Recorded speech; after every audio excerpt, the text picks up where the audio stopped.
ಶಿವಮೊಗ್ಗದ ಆಗುಂಬೆ ಭಾಗದಲ್ಲಿರುವಂತಹ ಕಾಳಿಂಗ ಸರ್ಪಗಳ ಸಂಶೋಧನಾ ಕೇಂದ್ರಗಳ ವಿರುದ್ಧ ಅರಣ್ಯ ಸಚಿವ ಈಶ್ವರ್ ಬಿ ಖಂಡ್ರೆ ಅವರು ಸೆಪ್ಟೆಂಬರ್ 2ನೇ ತಾರೀಕು ಅನ್ಸುತ್ತೆ ಒಂದು ಆದೇಶವನ್ನ ನೀಡಿದ್ರು. ಅಂದ್ರೆ ಆ ಸಮಯದಲ್ಲಿ ಆ ಹಾವುಗಳ ಶೋಷಣೆ ಬಗ್ಗೆ ಸಾಮಾಜಿಕ ಜಾಲತಾಣಗಳಲ್ಲಿ ಬಹಳ ಮುಖ್ಯವಾಗಿ ನಾಗರಾಜ್ ಕುವೆ ಅಂತ ಕ್ಯಾಂಪೇನ್ ಮಾಡಿದ್ರು ಹಾವುಗಳ ಶೋಷಣೆ ಬಗ್ಗೆ. ಅದೇ ಸಮಯದಲ್ಲಿ ಮಡಿಕೇರಿ ಮತ್ತೆ ಆ ಭಾಗದಲ್ಲಿ ಕಾಳಿಂಗ ಸರ್ಪಗಳನ್ನ ಮನೆಗಳಲ್ಲಿ ಇಟ್ಕೊಂಡು ಫೋಟೋ ಶೂಟ್ ಮಾಡಿ ಅವುಗಳನ್ನ ಕಮರ್ಷಿಯಲ್ ಆಗಿ ಬಳಸ್ತಿರುವಂಥದ್ದು ಮತ್ತೆ ಅವುಗಳ ಮೇಲೆ ರೈಡ್ ಆಗಿತ್ತು ಕೂಡ ಡಿಪಾರ್ಟ್ಮೆಂಟ್ನವ್ರದ್ದು. ಇವೆಲ್ಲ ವಿಷಯಗಳ ಆಧಾರದ ಮೇಲೆ ನಾನು ಕೂಡ ಸ್ಟೋರಿ ಬರೆದಿದೆ ಅಂತ ತುಂಬಾ ಜನ ಸ್ಟೋರಿಗಳನ್ನು ಬರೆದಿದ್ದಾರೆ ಅದ್ರ ಮೇಲ್ಗಡೆ. ಆಮೇಲೆ ಸಿರೀಸ್ ಸ್ಟೋರಿಗಳು ಬಂತು. ಆ ಮಧ್ಯೆ ಮೊದಲೇ ಅದು ಒಂದು ನಾವು ಸ್ಟೋರಿ ಮಾಡಿದ್ಮೇಲೆ ಈ ಸಂಶೋಧನಾ ಕೇಂದ್ರದ ಒಂದು ಫಾಲೋವರ್ಸ್ ಇದಾರಲ್ಲ ಅವರು ನಮ್ಮ ಮೇಲೆ ವ್ಯತಿರಿಕ್ತವಾಗಿ ಮಾತುಗಳನ್ನ ಆಡೋಕೆ ಶುರು ಮಾಡಿದ್ರು. ಹಾಗೆ ಅವರು ಮಾಡ್ತಾ ಮಾಡ್ತಾ ಆ ತರದ ಮಾತುಗಳಿಂದಲೇ ಅವ್ರೀಗ ಈ ಕಟ್ಟಿಗೆ ಸಿಲ್ಕಾಗೋ ಪರಿಸ್ಥಿತಿ ಬಂತು ಏನೋ.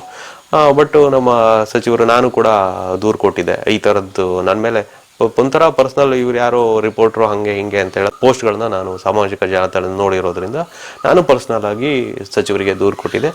ಹೀಗೆ ನಮ್ಮ ಜೊತೆಗೆ ದಿನೇಶ್ ಕಲ್ಲಹಳ್ಳಿ ಅಂತ ಹೇಳಿ ಅಖಿಲೇಶ್ ಚಿಪ್ಪಳೆ ಥರ ಒಂದು 3 ಜನ ದೂರದ ಆಧಾರದ ಮೇಲೆ ಸಚಿವರು ಒಂದು ಸೆಪ್ಟೆಂಬರ್ 2ನೇ ತಾರೀಕು ಅದನ್ನ ಆದೇಶ ಮಾಡಿದ್ರು. ಆಮೇಲೆ ನಾಗರಾಜ್ ಕುವೆ ಅನ್ನುವ ಅವ್ರು ಏನಿದ್ದಾರೆ ಅವರು ಸಾಮಾಜಿಕ ಜಾಲತಾಣ ನಿರಂತರವಾಗಿ ಒಂದು ಅವೇರ್ನೆಸ್ ತರ ಆ ಶೋಷಣೆಗಳ ಬಗ್ಗೆ ಮತ್ತೆ ಮಾಹಿತಿಯನ್ನ ಇದೇ ರಿಸರ್ಚ್ ಸೆಂಟರ್ನವರು ಅವರ ಸೋಷಿಯಲ್ ಮೀಡಿಯಾದಲ್ಲಿ ಹಾಕಿರುವಂತಹ ಮಾಹಿತಿಯನ್ನ ತೆಗೆದು ಅವರು ಪ್ರಶ್ನೆಗಳನ್ನ ಕೇಳ್ತಾ ಹೋದ್ರು. ಅದು ಹೆಂಗೆ ಅಂದ್ರೆ ಪ್ರತಿದಿನವೂ ಅವರು ಒಂದು 2 ಪೋಸ್ಟ್ಗಳು ಮಾಡ್ತಾರೆ. ಇನ್ನೂ ಮುಗಿತಿಲ್ಲ ಅನ್ಸುತ್ತೆ ಮೋಸ್ಟ್ಲಿ ಆ ಪೋಸ್ಟ್ಗಳು, ಆ ಮಾಹಿತಿ. ಹೀಗೆ 1.5 ತಿಂಗಳು ಆಯ್ತು ಈಗ ಅರಣ್ಯ ಸಚಿವರು ಅದನ್ನ ಆದೇಶ ಮಾಡಿ ತನಿಖೆಗೆ. ಆ ತನಿಖೆಯಲ್ಲಿ ಏನಿತ್ತು ಅಂತಂದ್ರೆ ಈ 2 ಇನ್ಸ್ಟಿಟ್ಯೂಷನ್ ಅಲ್ಲಿ ಏನಾದ್ರು ಕಾನೂನು ಉಲ್ಲಂಘನೆ ಆಗಿದ್ರೆ ಅಥವಾ ಈ ಶೋಷಣೆ ಆಗಿದ್ರೆ ಅದರ ಸಮಗ್ರ ಮಾಹಿತಿಯನ್ನ 2 ವಾರಗಳಲ್ಲೇ ಕೊಡಬೇಕು ಅಂತ ಹೇಳಿತ್ತು. ಹಾಗಾಗಿ ನಮ್ಮ ಶಿವಮೊಗ್ಗ ಮತ್ತೆ ಅಂದ್ರೆ ಕುದುರೆಮುಖ ವೈಲ್ಡ್ ಲೈಫ್ ಡಿವಿಷನ್ಗೆ ಬರುತ್ತೆ. ಅಲ್ಲಿ DCF ಶಿವರಾಮ್ ಬಾಬು ಅಂತೇಳಿ ಅವರು ಮತ್ತೆ ಶಿವಮೊಗ್ಗದಲ್ಲಿ ಈಗ ಯಾರೋ ಒಬ್ರು ಬಾಜಯ್ಯ ತರ ಏನೋ ಹೆಸರು ಬಂದಿದೆ, ಅವರು ಏನೋ DCF ಇದ್ದಾರೆ, ಅವರು ಎಲ್ಲ ಸೇರ್ಬಿಟ್ಟು ಅದೊಂದು ತನಿಖೆ ಮಾಡಿ ಕೊಡ್ಬೇಕಿತ್ತು. ಮತ್ತೆ ಬಹಳ ಮುಖ್ಯವಾಗಿ ಆ ಕಡೆ ನಮ್ಮ DCF ಶಿವರಾಮ್ ಬಾಬು ಅವರಿಗೆ ಅದು ಬರ್ತಿರೋದ್ರಿಂದ ಅದು ಅವರು ವರದಿ ಕೊಟ್ಟಾಗಿದೆ. ನಮಗಿರೋ ಮಾಹಿತಿ ಪ್ರಕಾರ ಅವ್ರ ಮೇಲೆ ಒಂದು ಟ್ರೆಸ್ಪಾಸಿಂಗ್ ಕೂಡ ಕೇಸ್ ಕೂಡ ಆಗಿದೆ ಅಂತ ಅನ್ಕೊಳ್ತೀನಿ, 1-2 ಆಗಿರ್ಬೇಕು. ಅವರೆಲ್ಲ 100 ಸಮಸ್ಯೆಗಳನ್ನ ಮಾಡಿದ್ದಾರೆ. ಹಂಗೆ ಅವರು ಆ ಉಲ್ಲಂಘನೆಗಳನ್ನ ನಾಗರಾಜ್ ಕೋವೆ ಅವರು ಪ್ರತಿದಿನ 1-2-3 ಪೋಸ್ಟ್ಗಳನ್ನ ಹಾಕ್ತಿದ್ರು. ಅವೆಲ್ಲವೂ ಕೂಡ ಇದೇ ಇನ್ಸ್ಟಿಟ್ಯೂಷನ್ ಅವರು ಅಲ್ಲಿ ಸಾಮಾಜಿಕ ಜಾಲತಾಣಗಳಲ್ಲಿ ಅವರೇ ಹಾಕೊಂಡ್ಬಿಟ್ಟು ಮಾಡಿರುವಂಥದ್ದು. ಅದರಲ್ಲಿ ಏನೊಂದೊಂದು ರೆಸಾರ್ಟ್ ಆಗಿ ಅವೆಲ್ಲ ಸಂಶೋಧನಾ ಕೇಂದ್ರಗಳು ಕನ್ವರ್ಟ್ ಆಗಿದ್ವು. ಅಷ್ಟರ ಮಟ್ಟಿಗೆ ಅಲ್ಲಿ ಅರಣ್ಯ ಕಾನೂನುಗಳ ಉಲ್ಲಂಘನೆ ಆಗಿತ್ತು. ಅಷ್ಟು ಈ ಅಧಿಕಾರಿಗಳು ಈ ವರದಿಯನ್ನೇನೋ ಪಡೆದಿದ್ದಾರಂತೆ, ಆದ್ರೆ ಅದು ಅರಣ್ಯ ಸಚಿವರ ಕೈಗೆ ಸೇರಿಲ್ಲ. ಅದು ನನಗೆ ಅಧಿಕೃತವಾಗಿರುವಂತಹ ಮಾಹಿತಿ.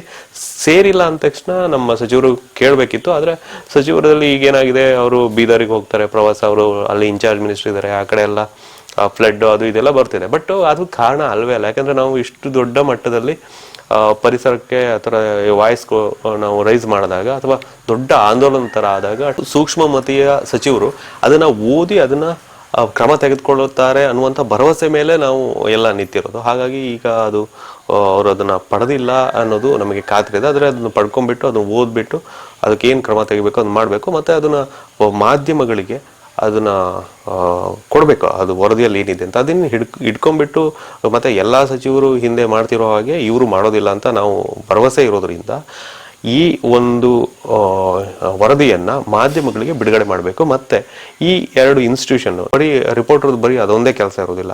ಈಗ ಹಾವುಗಳು ಏನಾದ್ರು ಮತ್ತೆ ಕಾನ್ಫ್ಲಿಕ್ಟ್ ಶುರುವಾಗಿದೆ ಅಥವಾ ಏನಾದ್ರು ಸಮಸ್ಯೆ ಇದೆಯಾ ಈ ಭಾಗದಲ್ಲಿ ಅಂತ ನಾನು ಪ್ರತಿ ಸಾರಿನೂ ಕೂಡ ನನಗೆ ಗೊತ್ತಿರುವಂತಹ RFOಗಳನ್ನ ಅಥವಾ ಅಲ್ಲಿರೋ ACFಗಳನ್ನ ಆ ಥರದ್ದು ಕೇಳ್ತಾ ಇರ್ತೀನಿ. ನೀವು ಇದರ ಹಾವು ಬಂದಾಗ ಏನ್ ಮಾಡ್ಕೊಂಡಿದ್ದೀರಿ ಏನು ಅಂತ. ಅವ್ರ ಡಿಪಾರ್ಟ್ಮೆಂಟ್ ಅಲ್ಲೇ ಕೆಲವರು ಸ್ಕಿಲ್ ಇರ್ತಾರೆ, ಅವ್ರನ್ನ ಕರೆಸ್ಬಿಟ್ಟು ಹಿಡಿಸ್ತಾ ಇದ್ದಾರೆ. ಮತ್ತೆ ಹಾವುಗಳು ಎಲ್ಲೂ ಕೂಡ ಕಾಳಿಂಗ ಸರ್ಪಗಳು ಜಾಸ್ತಿ ಇಲ್ಲ, ಬಹಳ ದೊಡ್ಡ ಪ್ರಾಬ್ಲಮ್ ಆಗಿಬಿಟ್ಟು ಹೊರಗಡೆ ಎದ್ದು ಬರ್ತಾ ಇಲ್ಲ. ಅವಾಗಾದ್ರೆ ಅವರು ವಾರಕ್ಕೆ 1 ರೀಲ್ಸ್ ಹಾಕೋರು, ಅದು ಕೂಡ ಅವೇರ್ನೆಸ್ ಅಂತ ಒಂದು ಹಾಕೋರು. ಆದ್ರೆ ಜಾಸ್ತಿ ಹಾವುಗಳನ್ನ ಹಿಡಿತಿದ್ರಂತೆ. ಈಗ ಹಾವುಗಳು ಎಲ್ಲಿ ಹೋದ್ವು ಗೊತ್ತಿಲ್ಲ. ಕಾಳಿಂಗ ಸರ್ಪಗಳು ಕಾಣ್ತಾನೆ ಇಲ್ಲ ಈಗ ಎಲ್ಲೂ ಕೂಡ. ಎಲ್ಲೋ ನಾ ಶೃಂಗೇರಿಯಲ್ಲಿ ಒಂದು ಭಾಗದಲ್ಲಿ ನೋಡಿದೆ, ಒಂದು ಕಾಳಿಂಗ ಸರ್ಪದ್ದು ಅದೇನೋ ಮನೆ ಒಳಗಡೆ ಬಂದಿತ್ತಂತೆ. ಅದನ್ನ ಹಿಡಿದು ಅಲ್ಲಿನವರು ಯಾರೋ ಲೋಕಲ್ನವರು ಬಿಟ್ಟಿರ್ತಾರೆ. ಅಲ್ಲಿರೋ RF ಅವ್ರು ಕೇಳಿದೆ ನಾನು, ಅವ್ರಿಗೆ ನನಗೆ ಮಾಹಿತಿ ಇಲ್ಲ ಅಂತ ಹೇಳಿದ್ರು. ಹಿಂಗೆ ಆಮೇಲೆ ನನಗೆ ಏನು ಈ ಆಗುಂಬೆಯ ಸುತ್ತಮುತ್ತ ಇರುವಂಥ RFOಗಳು ಏನಿದ್ದಾರೆ ಇನ್ಕ್ಲೂಡಿಂಗ್ ನಾನು ಹೊಸನಗರದವರೆಗೂ ಕೇಳಿದೆ. ಹೊಸನಗರದಲ್ಲಿ ಏನೋ ಒಂದು ಕೇಳಿದ್ರಂತೆ, ಅಲ್ಲಿ ಒಬ್ರು ಯಾರೋ ಒಬ್ರು ಇಲ್ಲ ನಮಗೆ ಬಂದ್ ಆಗಿದೆ ಆಕ್ಟಿವಿಟೀಸ್ಗಳು, ನಾವು ಬರೋಗಿಲ್ಲ ಅಂತ ಹೇಳಿದ್ರಂತೆ. ಬಂದ್ ಆಗಿದ್ರೆ ನಾನು ಅರಣ್ಯ ಸಚಿವರು ಹೇಳೋದು 15-20 ದಿನ ಆಗಿದೆ ಬಂದಾಗಿ ಅವ್ರ ಆಕ್ಟಿವಿಟೀಸ್ ಅಂತ. ಈಗ ಸಾಮಾಜಿಕ ಜಾಲತಾಣದಲ್ಲಿ ಪ್ರಮೋಷನ್ ಏನೋ ಹಾಕೊಂಡಿದ್ದಾರೆ, ಅಂದ್ರೆ ಲೊಕೇಶನ್ ಶಿಫ್ಟ್ ಆಗಿದೆ, ಆದ್ರೆ ಬ್ರ್ಯಾಂಡ್ ಹಂಗೆ ಉಳ್ಕೊಂಡಿದೆ ಅವ್ರದ್ದು. ಆ ಬ್ರ್ಯಾಂಡ್ಗಳಿಗೆ ಏನು ಮತ್ತೆ ಬಂದಾಗಿದ್ರೆ ಆಕ್ಟಿವಿಟೀಸ್ಗಳು ಎಲ್ಲ ಬಂದಾಗಬೇಕಾದ್ರೆ ಹೆಸರಲ್ಲಿ ಏನು ಬಳಸಬಾರ್ದಲ್ಲ. ಬಟ್ ಅವೆಲ್ಲ ಗೊಂದಲಗಳಿಗೆ ತೆರೆ ಎಳಿಬೇಕಾಗಿರೋದು ನಮ್ಮ ಅರಣ್ಯ ಸಚಿವರೇ. ಹಾಗಾಗಿ ಅರಣ್ಯ ಸಚಿವರಿಗೆ ನಾವು ಕೇಳೋದೇನು ಅಂತಾರೆ, ಆ ವರದಿಯನ್ನು ತರಿಸಿ ನೀವು ಓದಿ, ಅದಾದ್ಮೇಲೆ ಕ್ರಮ ತೆಗೆದುಕೊಳ್ಳೋಕೆ ನಿಮಗೆ ಈಸಿ ಆಗುತ್ತೆ, ಮತ್ತೆ ನಮಗೂ ಅದರಲ್ಲಿ ಏನಿದೆ ಅಂತ ಗೊತ್ತಾಗುತ್ತೆ. ಸುಮ್ಮನೆ ಅಧಿಕಾರಿಗಳಿಗೆ, ನಾವು ಮೇಲಧಿಕಾರಿಗಳಿಗೆ ಬೈಯೋದಾಗುತ್ತೆ, ಅವ್ರು ಕೊಡ್ಲಿಲ್ಲ ಇವ್ರು ಕೊಡ್ಲಿಲ್ಲ, ಮತ್ತೆ ಇವರೆಲ್ಲ ತುಂಬಾ ಪ್ರಭಾವಿಗಳಿರೋದ್ರಿಂದ ರಕ್ಷಣೆ ಮಾಡ್ತೀವಿ ಅಂತ ಹೇಳ್ಬಿಟ್ಟು ಆಮೇಲೆ ಇದನ್ನು ಫಾಲೋ ಅಪ್ ಮಾಡೋಕ್ಕಾಗ್ತಿಲ್ಲ. ನೋಡಿ, ಈಗ ಇದು ಮಾಡಬೇಕಿತ್ತು, ನಾವು ಮಾಡೋಕ್ಕಾಗ್ತಾ ಇಲ್ಲ. ಸೊ ಈ ಎಲ್ಲ ಪರಿಸ್ಥಿತಿಗಳು ಬೇರೆ ಬೇರೆ ಕಾರಣಗಳಿಗೆ ಆಗ್ತಾ ಇಲ್ಲ ಅಂತ ರೈನ್ಲ್ಯಾಂಡಲ್ಲೇ ಅದು ನಿರಂತರವಾಗಿ ನಾವು ಅದನ್ನ ಹೇಳ್ತಾ ಬರ್ತಾ ಇರೋದ್ರಿಂದ ಈ ಒಂದು ವರದಿ ಹೊರಗಡೆ ಸಿಗಬೇಕು. ಮತ್ತೆ ನಾವು ದೂರದಾರ ಇದ್ವಿ ಅವರಿಗೆಲ್ಲ ಒಂದೊಂದು ಕಾಪಿ ಸಿಗಬೇಕು, ಅದರಲ್ಲಿ ಏನಿದೆ ಅಂತ ಹೇಳ್ಬಿಟ್ಟು.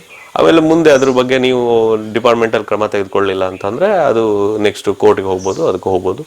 ಸೊ ಇಷ್ಟೆಲ್ಲ ಆಗ್ಬೇಕಾಗಿದೆ. ಮತ್ತೆ ನಾಗರಾಜ್ ಕೋಯ್ ಅವರು ಇತ್ತೀಚೆಗೆ ಪರಿಸರವಾದಿಗಳು ಅವ್ರ ವಿರುದ್ಧ ಎಲ್ಲ ಬೈಕೊಂತಿದ್ರು.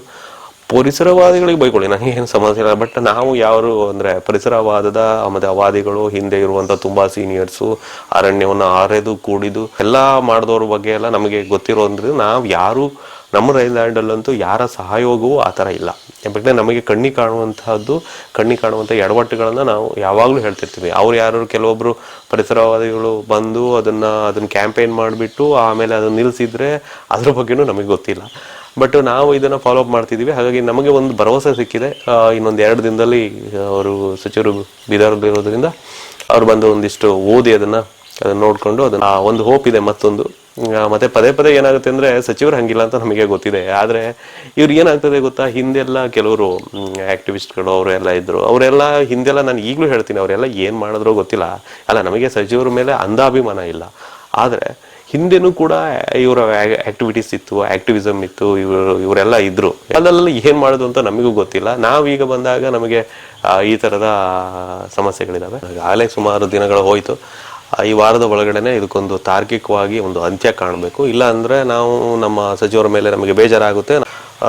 ಇಲ್ಲಿ ಯಾರಿಗೂ ಗಲ್ಲು ಶಿಕ್ಷೆ ಕೊಡ್ಸಿ ಅಂತ ನಾವು ಯಾರು ಕೇಳ್ತಾ ಇಲ್ಲ. ಆದ್ರೆ ಅಲ್ಲಿ ಏನಾದ್ರೂ ಮುಚ್ಚಿಸಿದ್ರೆ ಅದು ಮುಚ್ಚಿಸಿದ ಫೋಟೋ ಕೊಡಿ, 16 ಕೊಡಿ. ಅದ್ರ ಒಂದು ಫೋಟೋ ನಿಮಗೆ 10 ಕಥೆಗಳನ್ನು ಮುಂದೆ ಹೇಳುತ್ತೆ. ಹಾಗಾಗಿ ಮತ್ತೆ ಅವ್ರು ಏನೆಲ್ಲ ಸಮಸ್ಯೆ ಇದು ಮಾಡಿದ್ದಾರೆ ಅಂತ ನಿಮ್ಮ ಅಧಿಕಾರಿಗಳು ಹೇಗೆ ಅರ್ಥ ಮಾಡ್ಕೊಂಡಿದ್ದಾರೆ ಲಾಗಳು ಅಂತೇಳಿ ನಮಗೆ ಗೊತ್ತಾಗಬೇಕಲ್ಲ. ಈಗ ನಾವೇ ಅವ್ರಿಗೆ ಕೇಳ್ತಿದ್ದೀವಿ ಹಿಂದೆ, ಈಗ ಅವ್ರಿಗೆ ನಾವು ಕೇಳಬೇಕಿದೆ, ಈಗ ನೀವೇನು ಅವ್ರನ್ನ ಅರ್ಥ ಮಾಡ್ಕೊಂಡಿದ್ದೀರಿ, ಹೇಗೆ ಮಾಡಿದ್ದೀರಿ ಅಂತ ಇದೆಲ್ಲ ಬರಬೇಕು. ನೋಡೋಣ ಏನು ಮಾಡ್ತಾರೆ ಅಂತ ಹೇಳಿ. Thank you.